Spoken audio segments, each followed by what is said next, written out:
Operation સિંદૂર બાદ પણ પાકિસ્તાને બેઠેલા આતંકીઓ પોતાની નાપાક હરકતો છોડી નથી રહ્યા છે.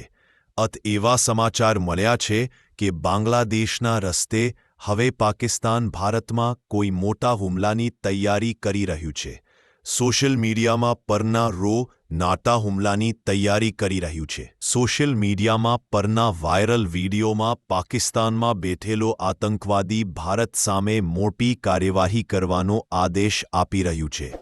વિગતે વાત કરવામાં આવે તો આ વિડીયો લશ્કર-એ-તૈયાબાના ટોચના કમાન્ડર સૈફુલ્લાહ સૈફનો છે.